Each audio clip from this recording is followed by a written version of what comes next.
Why is it difficult to forgive? Why is it difficult to receive the gift of Christmas, which is peace?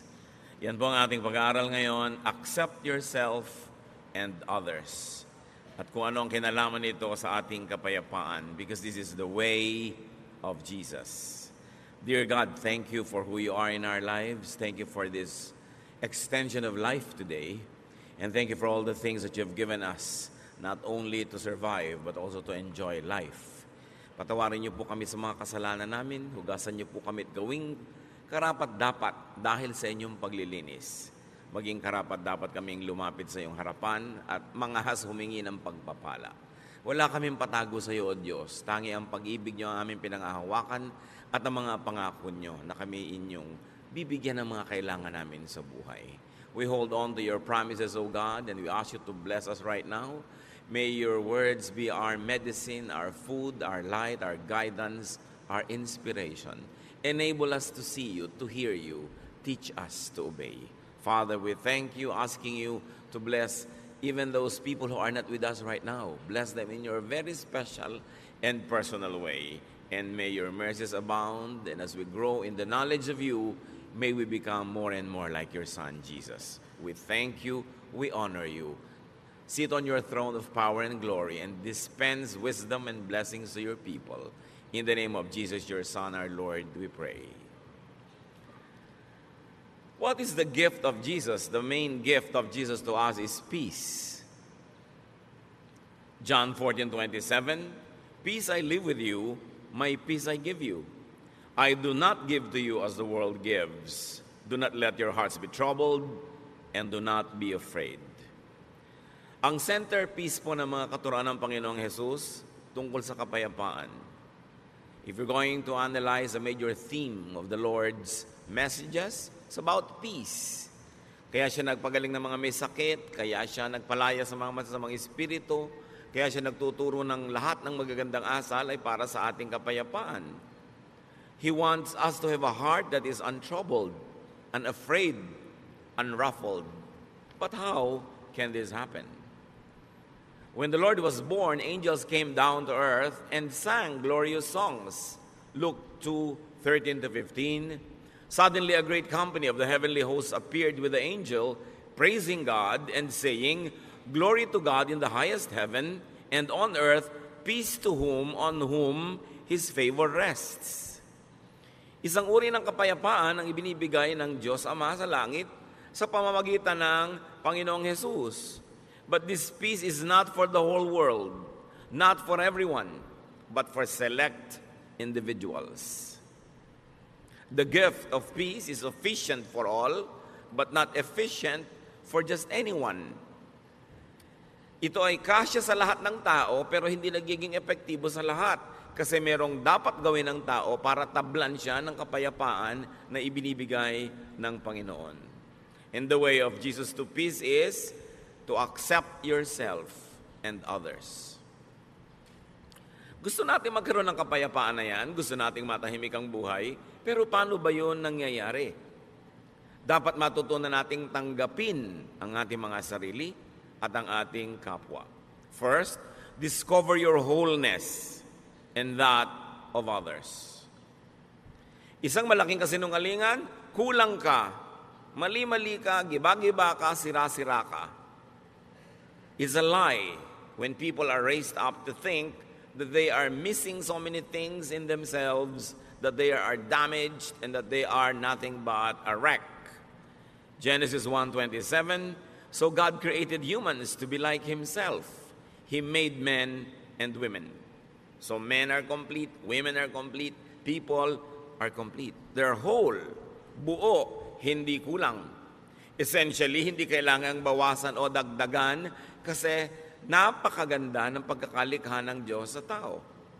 In spite of the much talked about imperfection, in spite of the sins we commit, we are wonderfully made. The foundation of the way we were created, the very foundation and frame of our being is wonderful. Psalm 139:14, I praise you because I am fearfully and wonderfully made. Your works are wonderful. I know that full well. So pinupuri daw nitong mga awit ang Diyos sapagkat ang pagkakalikha sa tao ay sobrang maganda, kahanga-hanga. At lahat ng ginagawa ng Diyos ay kahanga-hanga. There are two troubles, and we'll call them now troubles A and B. Trouble A is about us. It's about me. Trouble A comes when we consider ourselves incomplete. Nagsisimula ang gulo pagka ang trato mo sa sarili mo ay kay kulang. Trouble comes when we reject and do not accept ourselves. Yan ang malaking gulo. Pagka hindi mo matanggap ang sarili mo, tinatanggihan mo, tinatatwa, pinapalayas mo ang iyong sarili.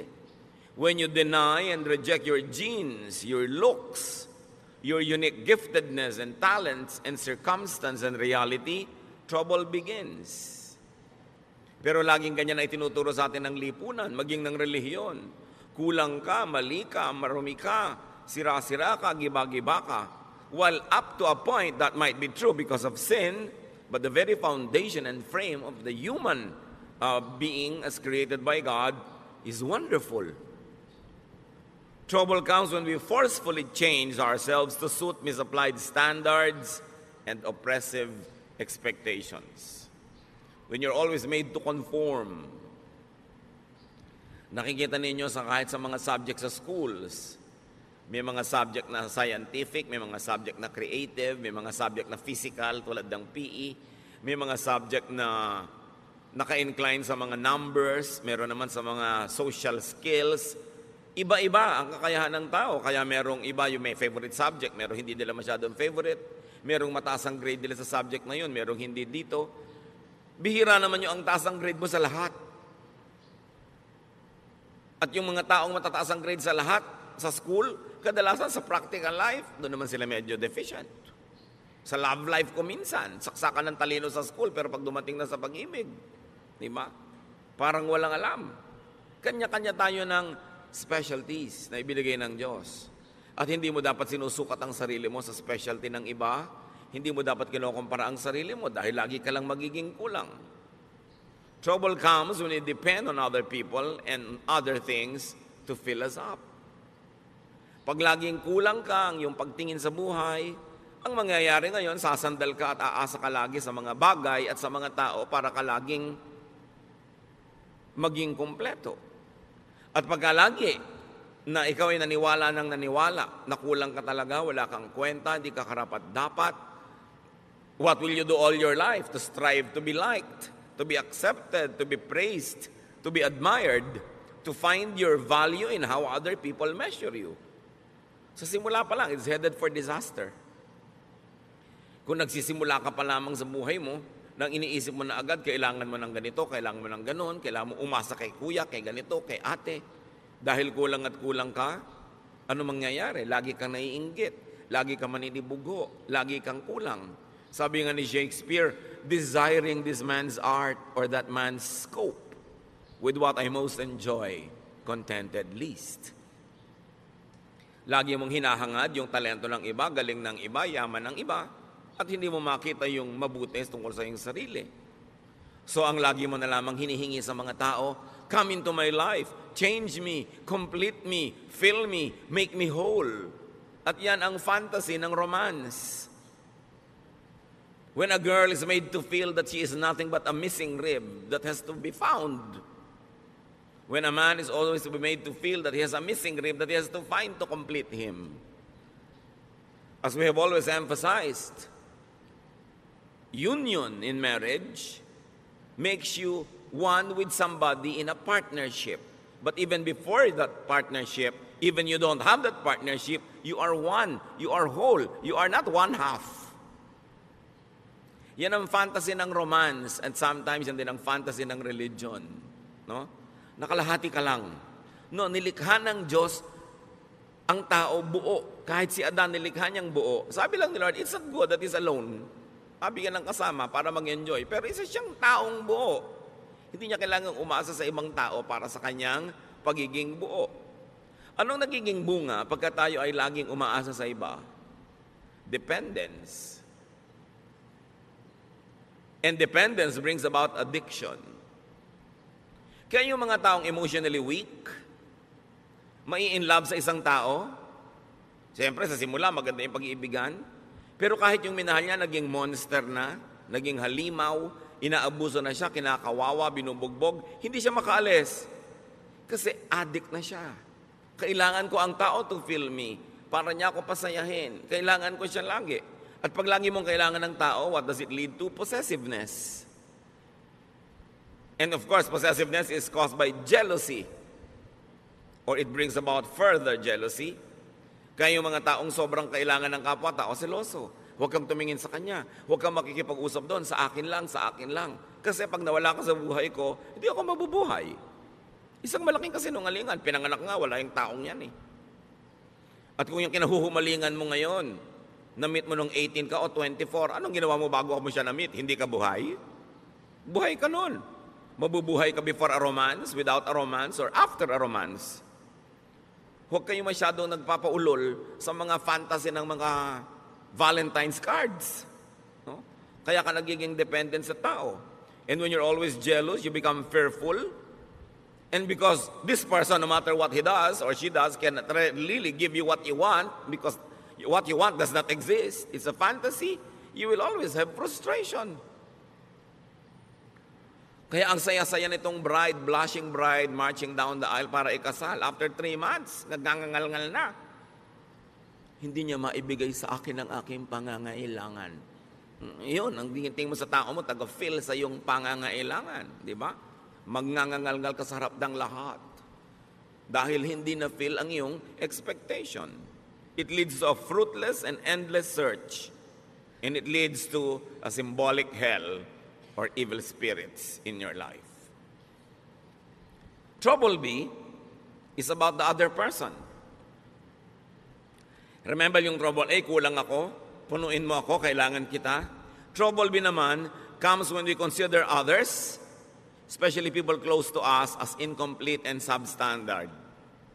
Daddy, kulang ka. Husband, kulang ka. Kailangang punuin kita. Wala kang utak. Ako ang may utak. Ilalagay ko yung isip ko sa loob ng utak mo. Diba? Wala kang diskarte. Ako meron. Hindi ka marunong. Ako meron. Ito ang lagi natin ginagawa sa mga partner. Ginagawa ng parents sa mga anak. Anak, hindi mo alam kung anong bagay sa'yo. Huwag kang mag-aral niyang arts. Walang pera dyan. Pity. No? Yung marunong pa yung magulang doon sa anak kung ano yung gusto ng anak. No? Lagi natin sabihin, akong nakakalam niyan, hindi ikaw. Ang mga sons and daughters, marunong pa rin sila sa magulang nila. Dapat ganitong palakad ng bahay natin, ganitong palakad ng ating mga pamumuhay. Mga kapatid na hindi magkasundo. No? Dahil dapat ganito ka, kamukha kita. Mga magkakaibigan. Huwag mong kainin yan. Ang kakainin natin, yung gusto ko ang tama. Kulang ka, ako puno, pupunang kita. Another lie. Kasi kung puno ka, puno rin yung kapwa mo. Trouble becomes when we reject them or accept them only partially. Mahal mo lang yung anak mo kung kamukha mo. Mahal mo lang yung anak mo kung yung mga talent niya, gusto mo, pag iba na yung talent niya, ayaw mo na siya. So hahanap ka na ibang anak na paborito na kamukha mo. Trouble comes when we fill other people with ourselves. Hindi dapat ganyan ang kulay na isinusuot mo. Dapat ganito. Hindi dapat ganito. Dapat yung standard ko. Now, when we are raising children, that's all right to set standards. Kasi blanco sila, walang kaalam-alam. Pero oras na yung tao na de-develop na yung personality, we allow them to be how God wanted them to be. Kung paano sila nilikha ng Diyos. Kung ano yung talentong ibinigay sa kanila, yun ang dapat natin silang bigyan ng laya na hanapin nila. Yung kanilang buhay doon sa talento, sa hilig, sa galing na ibinigay sa kanila ng Diyos. Trouble becomes when we force them to change to suit our taste. And all of this, major issues happen between husband and wife. Ang pag-aasawa ay isang walang patakarang pagtanggap. Hindi siya isang reformatory institution na iibahin kita. Babaguhin ka ng aking pag-ibig. Sa teleserye lang yon, walang nagbabago. So kung hindi mo gusto yung buong-buong tao, wag mong pakasalan, inaasahan mong mababago mo. Ngayon kung nagbago siya dahil siya ay naging sumusunod rin sa Diyos, nagkusa, bonus. Pero hindi mo kayang baguhin ang isang tao. Yung let me change you, let me fill you, let me refit you to fit my fantasy. You know what's wrong with that? There will be domination. Dodominahin mo ang iyong kapwa. Because for you naman na egg, there should be conquest.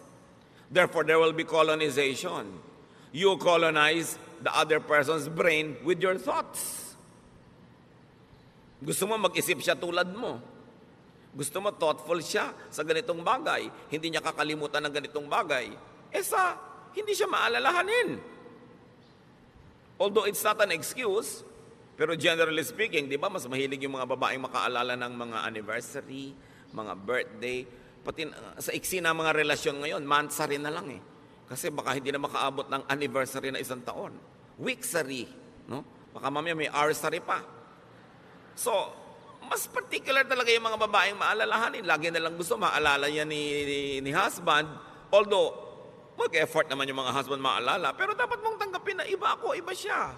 Maalalahanin ako, siya hindi. Pero may iba siyang katangian. Pag gusto mong baguhin ang kapwa mo para maging kamukha mo, kamutin lahat ang kati mo sa buhay kung saan siya makati, di ba gagamitin mo lang siya, hindi mo siya tinatanggap bilang tao. And this is the problem in marriage. Because the moment you try to dominate another person, natural instincts will surface. There will be resistance, rejection. There will even be subversion. Laging gustong-gusto mo, ganito siyang oras umuwi. Laging ginagabihan, talaga lang to subvert you para hindi ka makapanaig. Idine-defend kasi nung tao yung kanyang sariling pagkatao. There will be defense. And sometimes there will even be offense. Therefore, warfare. Hell again, evil spirits plaguing your life. What is the way of Jesus to peace? Accept yourself. Great peace follows when we accept ourselves. It does not mean that we will not improve ourselves. It does not mean that we will allow ourselves and tolerate ourselves to be sinful and to be wrong and to be substandard. But you begin everything by accepting yourself. We become more comfortable with ourselves in relation to others. Kasi buo ako, buo siya. Dapat ganun yung dynamics ng relasyon. Hindi yung kulang ako, punuin mo ko. Or kulang ka, pupunuin kita. No. Pareho kayong puno. We become more comfortable with ourselves when we are alone. Isa yan talaga sa mga pinakamalulubhang sakit ng maraming Pilipino. Hindi kaya mag-isa. Hindi makakain mag-isa, hindi makalakad mag-isa, hindi maka-enjoy mag-isa. We dread aloneness. And we become like clinging vines. And when you become like a clinging vine, you will choke people around you. Yung lagi kailangan nandito ka, nandito ka, nandito ka. Paano ka mga tao active, may mga gagawin, may mga hinahabol na mga pangarap, kailangan lagi silang nakapaligid sa'yo para magkaroon ka ng kahulugan. Kailangan maging komportable ka sa sarili mo kahit ka mag-isa. There are times when may mga kasama ka, enjoy, but you must also enjoy aloneness. Kasi kung talagang gusto ng Lord na lagi kang may kasama, dapat nilikha kang may mga kakambal, yung kabit-kabit kayo. Yung hindi kayo nagkakahiwa-hiwalay. Di ba pag may pinapanganak pang ang kambal, inooperahan pa natin para magkahiwalay? Dahil mahirap yung may kakambal. Ngayon, kung may kakambal ka emotionally, hindi ka na inom ng masarap na inumin kung hindi mo kasalo sa iisang straw ang kung sino man. Di ba? Miserable ka nun. At gagawin mo rin yung taong miserable dahil lagi mo siya kahanapin, nandiyan ka kasi iinom na ako. Kailangan matuto rin tayo ng healthful aloneness. But when you cannot accept your own self to be your own companion, how can you be a companion to others? Kailangan yun ang sanayin natin. Walang mga tao ngayon, I will enjoy this alone. Kasi yung paghahanap ng kasama ko minsan ng malaking kapahamakan, kahit sino na lang tuloy na pwedeng sumama, isasama, para huwag lang mag-isa. Self-acceptance is the foundation of self-love and self-appreciation. Hindi yan masama. Anong sabi ng Panginoong Hesus sa Mark 12:31? Love others as much as you love yourself. No other commandment is more important than this. So we are not being forbidden to love ourselves, but we are only being reminded, yes, love yourself, but in the same way, love others also. Huwag yung love yourself lang and forget others. At hindi naman love others only and forget yourself. Pareho yun na mali. Irespeto mo ang kapwa mo, irespeto mo rin ang sarili mo. Hindi naman yung binabastos ka na, ang respeto mo pa. Hindi ka na nire-respect. Mahal mo ang sarili mo tulad ng pagmamahal mo sa iba. Why? Because you cannot give what you do not have. How can you understand others when you don't understand yourself? How can you be kind to others when you're not kind to yourself? How can you love others when you don't love yourself? Self-acceptance is the foundation of self-tolerance. At mahirap to be intolerant to your own self. May mga tao, lactose intolerant. Hindi sila pwedeng uminom ng gatas. Kung intolerant ka sa sarili mo, yung sarili mo hindi mo matanggap, hindi ka pwedeng mapag-isa, ano mangyayari? And self-acceptance is the foundation of genuine self-forgiveness. Many people cannot forgive others because they also never forgive themselves. So, pinahihirapan nila ang sarili nila, pinahihirapan din nila ang kanilang kapwa. Self-acceptance is the foundation of healthy autonomy. Ang tao dapat masarap na may kasama, masarap na kasama, pero pwede ring walang kasama. Kasi kasama mo ang Diyos. Kahit kailan hindi ka pwede mag-isa. Kasi tinitirhan ka ng Espiritu ng Diyos. Kumisan nga, lagi ka may kasama, hindi ka na tuloy magkaroon ng oras sa makipagsarilinan sa iyo ang Diyos dahil laging may abala. Laging may iba. We should learn healthy autonomy.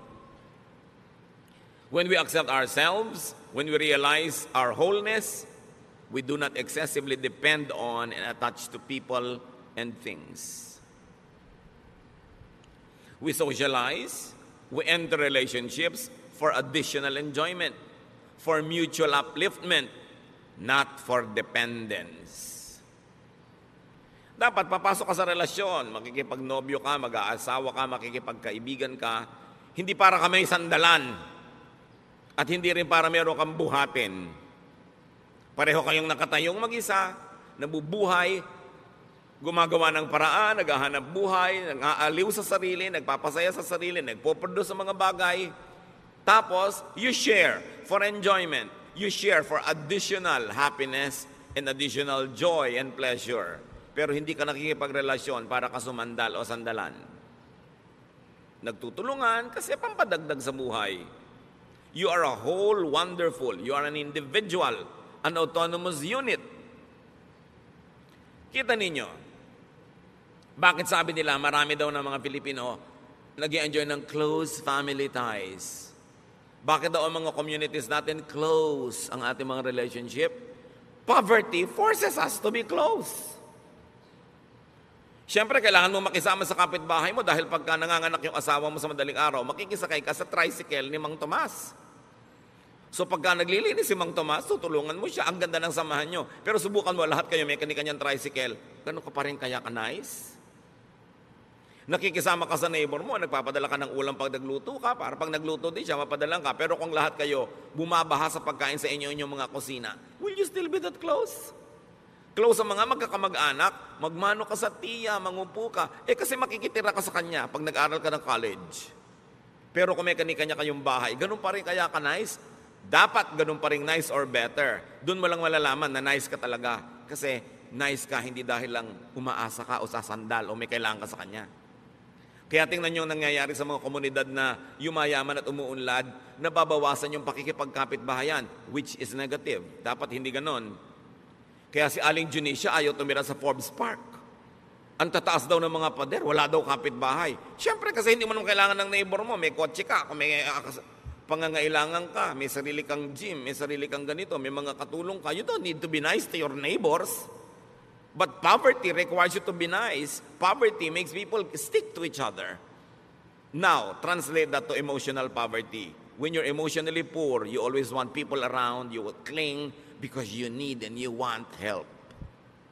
Kaya dapat mapayaman mo yung sarili mo emotionally to the point na, I don't need you to live, but I want you to be around because I have a lot of love to give to you and because you are nice and I enjoy your presence. Pero hindi dahil hindi ko po maiwan ang asawa ko kasi wala po akong hanap buhay. So kung meron ka pala, iniwan mo na matagal na, no? So hindi ka lang nandyan dahil love mo siya kasi nakasandal ka. So ina-advise ko nga kahit sa mga babae, magnegosyo kayo, maghanap buhay kayo, para kung talagang hindi nyo matiis, binubusan kayo ng kumukulong tubig, pinapakuan kayo sa inyong bungo, ginagapos kayo sa langgaman, malayasan nyo. Hindi ako makalayas dahil wala akong kakainin, wala akong gagasin. So hindi mo lang kananya dahil mahal mo kasi dependent ka. At kung economically dapat autonomous ang tao, dapat autonomous ka rin emotionally. Hindi ibig sabihin, magpapader ka na, hihiwalay ka na dahil hindi mo na kailangan. Pero pagka hindi mo kailangan yung neighbor mo, tapos hindi ka pa rin nagpader, nakikipagmabutihan ka pa rin, ibig sabihin, genuine. Yung pakikipagmabutihan mo, walang ulterior motive. Kaya sobra ang pakikisama system natin sa Pilipinas kasi umaasa tayo sa kapwa. Kaya tingnan nyo yung mga financially independent, hindi na masyadong nakikisama. Kasi hindi ka na nila kailangan. Pero hindi yun ang dapat mangyari. Hindi kita kailangan, pero nakikisama pa rin ako sa iyo kasi nice ako talaga at nice ka rin naman at mas masarap yung buhay na magkakasama tayo. Yun yung si Adan it's not good to be alone. Pero pwedeng alone. In other words, people are additions to our happiness, not a wall to lean on. Kung yung titingnan yung mga asawa, kamag-anak na nandyan lang kasi dapat kong asahan. Strive to be autonomous. At saka yung mga asawang babae na walang ka-income pero tumanda na kayo, nagka-losyang-losyang sa pagtatrabaho sa bahay, ang totoo niyan, dapat binibigyan kayo ng allowance ng asawa nyo na inyo talaga. Di ba? May allowance sa mga bata, but ang wife walang allowance. Ang ibinibigay mo, pamalengke. That's for all. Yung siya, paano? Di ba? Tapos birthday niya, reregaluhan mo pa ng magandang kaldero para maipagluto ka na naman niya ng masarap. Bibigyan mo ng kalan, ng refrigerator. Ang wife, pag nireregaluhan, yung pang kanya, hindi yung pang lahat. Kasi regalo mo rin sa sarili mo yun kung kalan. Diba? Kailangan yung pangkanya. At kung sasabihin, ako naghahanap buhay, subukan yung mga wives, huwag kayong gumawa sa bahay. Kung may isuot yung mga asawa nyo pagpasok sa opisina, kumedat ng pagkain, siya ang magbayad ng mga Meralco, pumila sa mga bayarin na tubig, subukan nyo. Kaya dapat yung mga wives, may sariling allowance yan. Para hindi naman kung bigla gusto kayong layasan, walang pamasahe. Gusto magpakamatay, hindi makabili ng lason. Kasi talagang walang kapera-pera. You should strive to be autonomous. So that you say, husband, I stay because I like, not because I need you. Not because I depend on you. It's a distorted kind of relationship.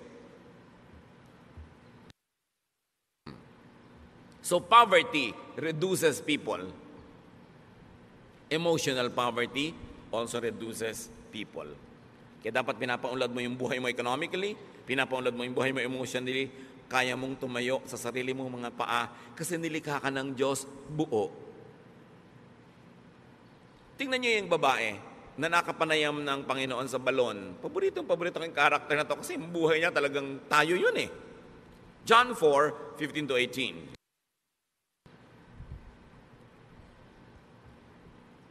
Matapos makausap ng Panginoon ng babaeng ito, sinabi ni Lord, alam mo, kung hihingi ka lang sa akin ng living water, bibigay ko sa iyo, hindi ka na mauuhaw pa. The woman said to him, Sir, give me this living water so that I won't get thirsty and have to keep coming here to draw water. He told her, Go, call your husband and come back. I have no husband. She replied. Jesus said to her, You are right when you say you have no husband. The fact is, you have had 5 husbands, and the man you now have is not your husband. What you have said is quite true. Bakit inungkat ng Panginoon yung tungkol dito sa mga lalaki sa buhay ng babaeng ito? Kasi sabi ng babae, bigyan niyo po ako ng living water. Yung hindi na ako mauuhaw uli. I want this living water so I won't have to be thirsty again. So the Lord had to tell her what she did not need. The point Jesus was making, the woman had been deceived into believing that she was incomplete and that she needed men to complete her. Sabi niya, gusto mo maging complete? Tanggalin muna natin yung mga abala sa utak mo. Tawagin mo yung asawa mo. Wala pa ako asawa. Tama ka. Kasi yung 5 lalaki nagdana sa buhay mo, hindi mo mga asawa. At yung lalaki ngayong nasa buhay mo, hindi mo rin asawa. Bakit ang dami mong lalaki sa buhay? Kasi akala mo, hindi ka mabubuhay ng walang lalaki. Kaya nakaka-anim ka na. 30 years from now, siguro magiging 4 na po na yan. Hanggang kaya siguro ng naturalesa mo, dadami pa yan ng dadami hanggang magkalasog-lasog ka na. Tapos mamamatay ka na lang, hindi mo pa nakita yung hinahanap mo. Kasi akala mo, makikita mo sa romance. Sabi niya, ang tunay na kailangan mo, nasa kalooban mo lang, kailangan mo ma-rediscover. Dahil yung tubig na yun, nasa loob mo, bukal. Tanggalin mo yung bara para bumalong, lumabas yung tubig, at hindi ka na mauuhaw kahit kailan. Huwag kang umigib kung kani-kaninong balon, sumalok kung saan sa ang ilog, kasi lagi ka lang mauuhaw. Because you think that you need people to fill you, it leads to addiction. And it becomes hell. Iba-iba lang tayo ng mga addiction. Yung iba ang addiction nila, bag. Umaapaw na yung bahay nila, wala ka na matulugan sa dami ng bag ni Mrs. No? Hindi na sila makapamili ng masarap na pagkain dahil puro bag. Kung pwede lang sanang isigang, iihaw, ilagay ang mga bag na yan. Busog pati kapitbahay. Iba-iba lang. Si Mr. naman, kung minsan ang addiction, kung barel o belt o pomada, no? Kung ano man yon. Kanya-kanya tayo ng mga addiction. There's a sense of incompleteness. An addiction to things and to props and to money. Luke 12:15, then he said to them, watch out. Be on your guard against all kinds of greed. Life does not consist in an abundance of possessions. Alam nyo, ang buhay, hindi yan pinupuno ng mga ari-arian. At yung possessions na yan, bagay man o tao, tulad ng babae na to, nakakaanim na ng asawa. Sabi, hindi yan ang buhay. People get deceived that they need many things to be whole. Kaya may mga kolekta ng kolekta. Pag tumanda naman, hindi malaman kung ano ipapamana. Kaya kailangan branded, signature accessories. Kailangan expensive bag and shoes. Estudyante, wala pang trabaho. Ang gusto pa yung cellphone, yung ang mahal-mahal. Yung may lumalabas na bread toaster. Anak, wala ka pang kita. Ang yabang-yabang mo na. Tapos yung kayabangan mo, mga estudyante rin tulad mong wala rin kita. Ba't mo kailangan yan? Para kasikat? Marami mga tao, kailangan naman nila bahay. Kailangan ganda-gandang bahay. Napunta na sa bahay lahat ang kinita. Wala nang pinuntahang iba. O kotse. O kuminsan naman, hindi ka masaya sa height mo, talaga naman kahit na madapa ka na, high heels. Kulang pa yung heels dun sa takong, kailangan lagi pa na mag-heels sa toes, kaya talaga nakatungtong ka na halos sa isang hollow blocks. Hindi ka na makalakad. Yung iba talaga hindi kontento sa ilong nila, kailangang taasan, kailangang kitiran, kailangang bawasan ng panga, kailangang bawasan ng baba, kailangang liitan ng mata, etc., etc. Laging kulang. Sign that you don't accept yourself. Ngayon, hindi naman masama yung up to a point, a little improvement here and there, pero yung nanganib na yung buhay mo at namatay ka na sa operating table dahil bina-vacuum ang mga body parts mo, parang dangerous na yun. Ano sabi niya sa 1 Peter 3:3-4? Don't depend on things like fancy hairdos or gold jewelry or expensive clothes to make you look beautiful. Kita nyo yung look. Actually, hindi ka beautiful. You only look beautiful. Sabi niya, be beautiful in your heart by being gentle and quiet. This kind of beauty will last, and God considers it very special. Huwag nyo namang lihim tanggalin yung mga baon-baon yung hikaw. Hindi naman masamang maglagay, pero sabi, huwag nyong iasa ang kagandahan nyo dyan sa mga yan. Kayo, maganda na yung karakter nyo, meron pa kayong konting pampa-enhance, nice. Pero kung nagiging mityan na ng inyong buhay, ang hirap-hirap magbayad at hulugan, titigilan nyo ang mga kahangalan na yan. Sa ganon, alam nyo ang tunay na magandang babae, sabi yung mabini, yung banayad at tahimik. So anong tawag sa mga madadaldal at maiingay na babae? Bahala kayo. Di ba? Sabi, ang kagandahan niya nandyan, yung matining ang loob, matibay ang loob, maganda ang kalooban. Yan ang gandang pinapahalagahan ng Diyos at yan ang gandang hindi kumukupas, hindi na i-snatch, hindi na nanakaw at hindi huhulugan sa Bombay. Sabi, kailangan ganyan ang tinitingnan mong beauty. Timpladong katahimikan. 1 Timothy 6:8-10. So we should be satisfied just to have food and clothes. Ibig sabihin, we should be satisfied with basic things. People who want to be rich fall into all sorts of temptations and traps. Yung rich, pwede niyong palitan ng people who want to be beautiful or sexy or fairy white, o kaya people who want to be tan. Lahat ng gusto niyong palitan sa inyong sarili fall into all sorts of temptations and traps.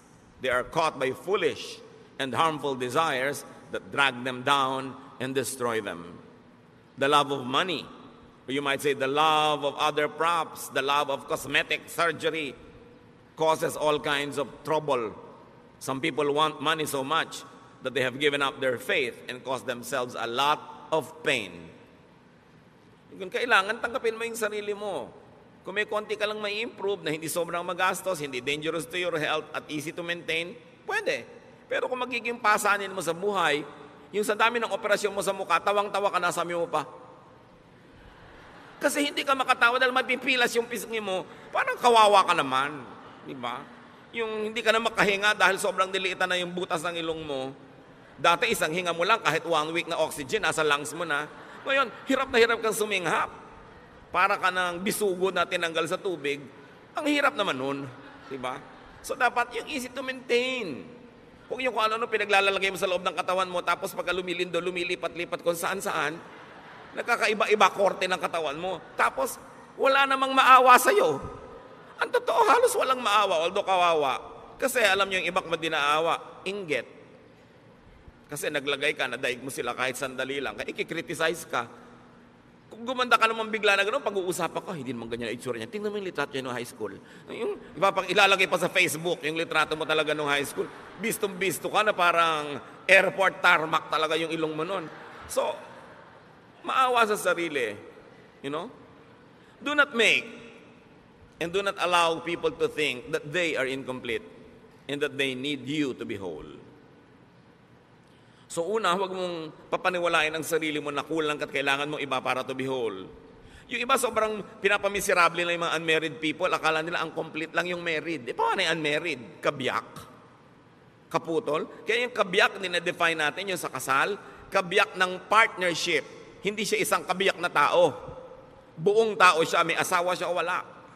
Pero sumasali siya sa isang partnership kung saan siya nagiging kabiyak ng partnership na yon, which is God glorifying and which to most people is suited and nice.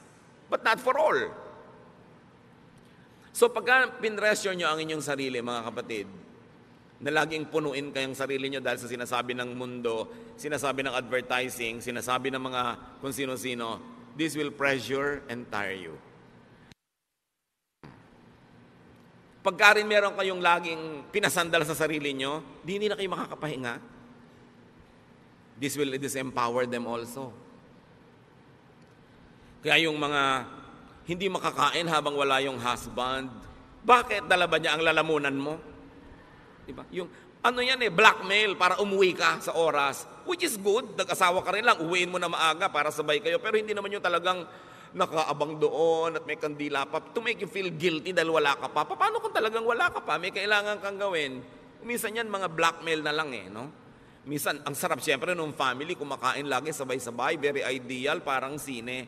Pero sa tunay na buhay, siyempre may nata-traffic, may nag-overtime, merong may kailangan gawin. It can be very oppressive pag laging gusto nyo yung mga ganun seremonya. Masarap yun paminsan-minsan at pag natural at likas, pero pag pilit na, it becomes oppressive. Pag laging gano'n ang pamamalakad mo sa iyong pamilya, anong gusto ng mga anak mo lahat?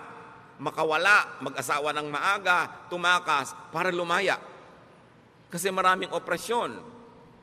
So, parents, spouses, do not drill into people's minds that they are incomplete, that they are defective or unfit or ugly or poor. Alam niyo kung sino gumagawa nun? Advertising. Hindi dapat ginagawa yun ng magulang. Kulang ka, kailangan mo itong produkto namin. Kaya mga magulang, ganito lang ang grade mo, ganyan lang ang grade mo. Kung nakikita nyo that they're doing their best, meron sila sigurong ibang kakayanan. Huwag silang paghanapan ng wala sa kanila. So, to have peace, accept others. Romans 15:7, accept one another, just as Christ accepted you. Kung paano ko tinanggap ng Diyos, warts and all, walang patakaran, buong pagtanggap, ganun daw ang gawin mong pagtanggap sa kapwa. But instead of accepting others, we insist on reforming them. It's God's work, not our work. And we reject them when they don't comply with our specifications. Kaya marami mga tao, lumalaki sila emotionally sick because their own parents reject them. They are compared with another sister or a cousin or a classmate or a neighbor, and they feel rejected. And once rejected, people also tend to reject others because they become defensive. Kaya ang dami mga tao emotionally poor. Kaya yung mga nare-reject na ganyan, meron lang isang magpakita ng konting kabaitan na regaluhan ng chok ng 3 araw na sunod-sunod na in love na. Paano?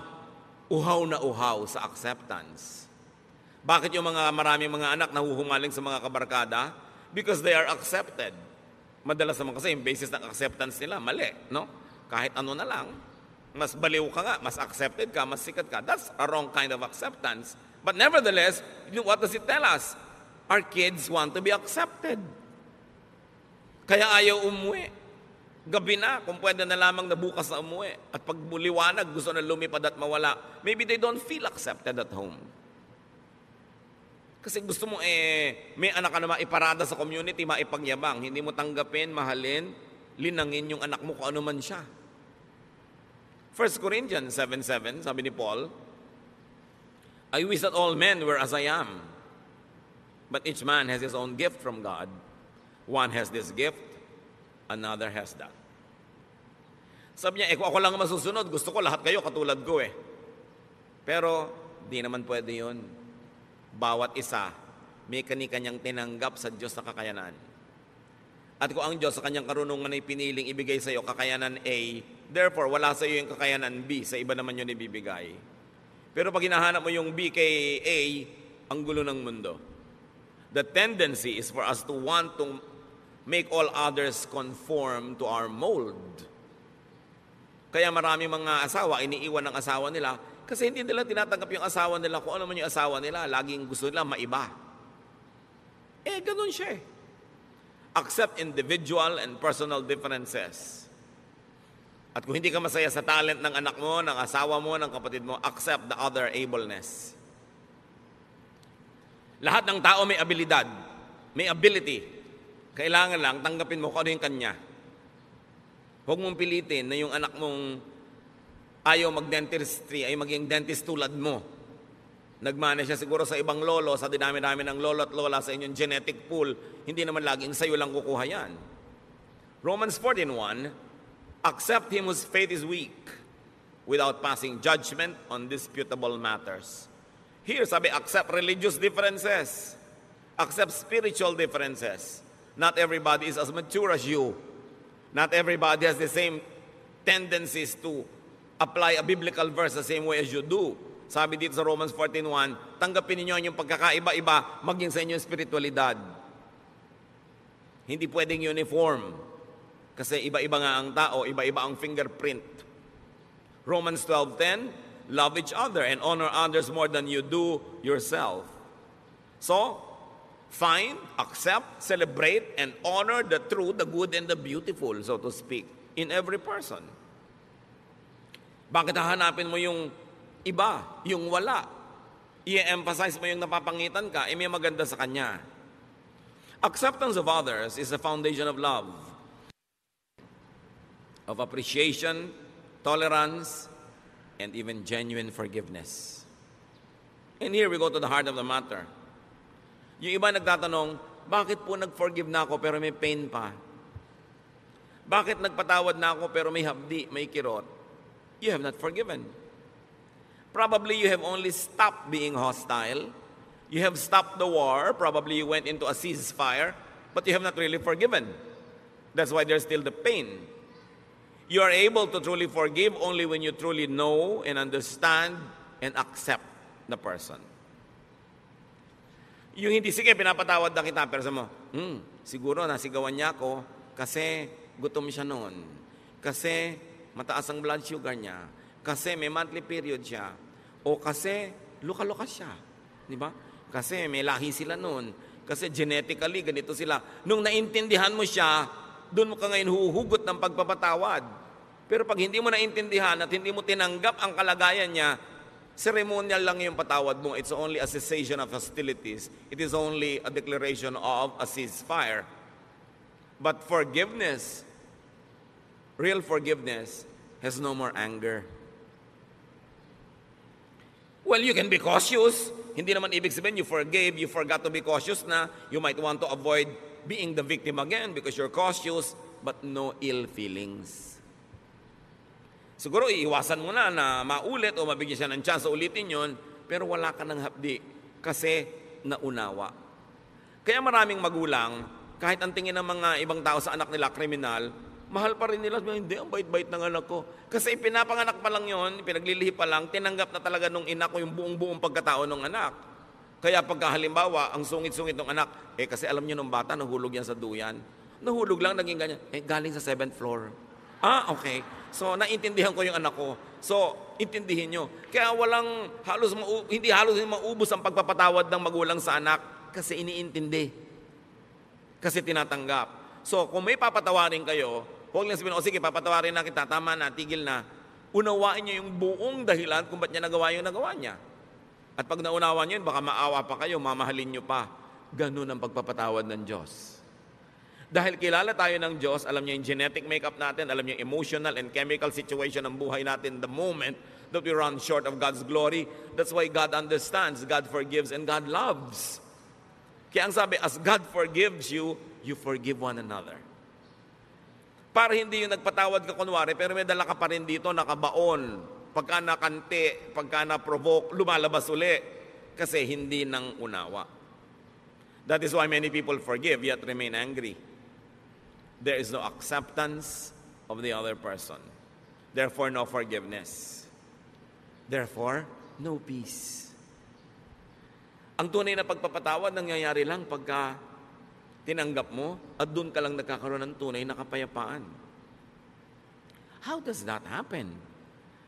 How to get on the Jesus way of peace through acceptance of self and others? Now, this teaching is not easy to understand or follow. It takes a new mindset to appreciate and obey this. Hindi ka makakapagpatawad, hindi ka makakatanggap ng kapwa hanggang hindi mo iniiba ang korte ng iyong utak. So how do you get God's peace? Through acceptance of yourself and others. Change your mind. It happens in the mind. Change the way you think. Change your principles and lifestyle. Romans 12:2, let God change the way you think. Then you will know how to do everything that is good and pleasing to Him. You want to be able to forgive? Change the way you think about the person. Change the way you think about yourself. Change the way you think about what proper is and what it is not. Change the way you think about your expectations. Accept the person as you would accept yourself. Then you will begin to understand and you will have the power to forgive because it comes from deep understanding. Anong reaction ng mga tao noon kay Jesus sa kanyang mga turo na to? Pinoy, tinuturo niya, love your enemy, feed your enemy, forgive. Mark 1:27, the people were so amazed that they asked each other, what is this? A new teaching and with authority. Iba to kakaiba. Libong taon na yung relihiyon nila, hindi naman sila natahimik. Kaya sabi niya, iba to. May kapangyarihan ang kanyang mga sinasabi. It's a new way of thinking. That's why it's a New Testament. That's why it's a new covenant. Matthew 18:3, and He said, I tell you the truth, unless you change and become like little children, you will never enter the kingdom of heaven. So you might want to apply that to eternal security and salvation and exemption from hell. Apply it as much as you want. But I suggest that you also apply it this way, that unless you begin to think in a new way, you will never enjoy heaven on earth. You will never have paradise. You will never have peace. If you insisted on thinking the old way, you can never have the peace that Jesus wants you, because it is a new arrangement, a new idea that requires a new mindset.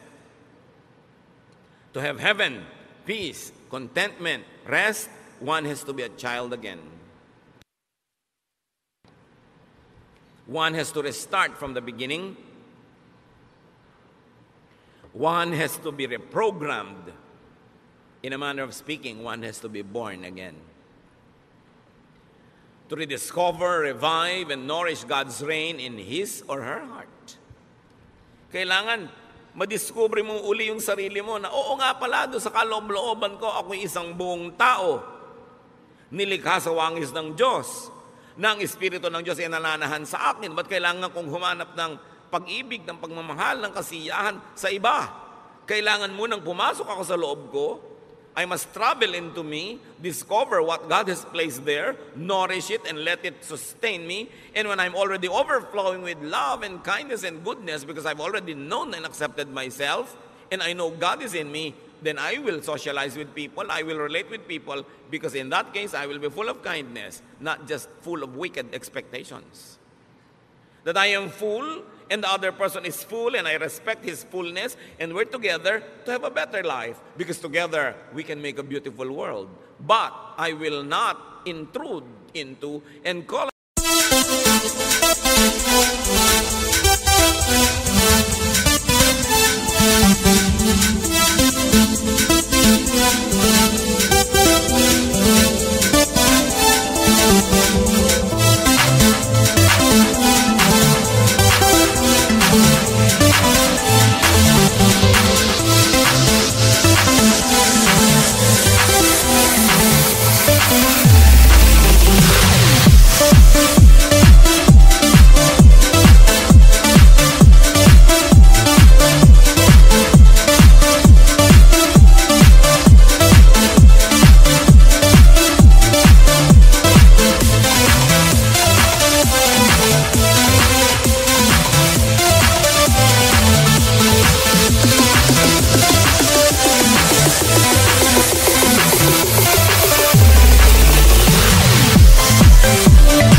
this world to make it beautiful in my terms.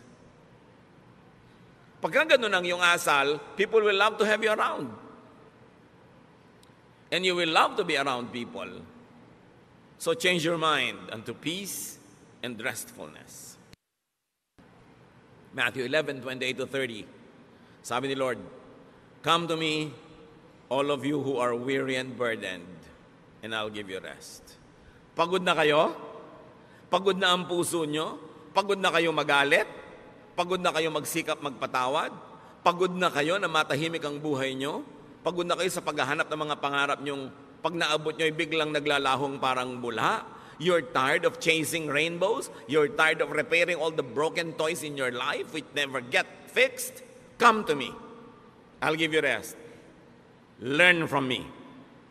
For I am gentle and humble in heart, and you will find rest for your souls. So you don't learn from others. Don't learn from other isms and ideas and philosophies. Learn from me, for my yoke is easy and my burden is light. So paano malalaman kung galing kay Jesus? Magaan. Hindi mahirap sa loob. Kahit hirap yung katawan mo sa pagsunod, hindi hirap ang loob mo. Magaan. The kingdom of God is restful, easy, and light.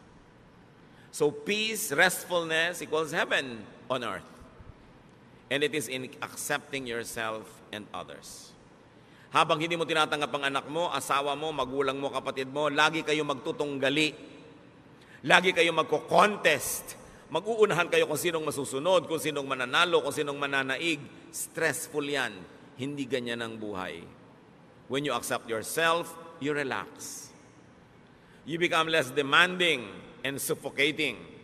And you become nicer and more open, more accepting. And when you accept others, you also relax. You become less intrusive, less judgmental and demanding. You become more forgiving. And they too relax. Everybody relaxes, masaya ang buhay.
deep and real forgiveness comes from unconditional acceptance and understanding.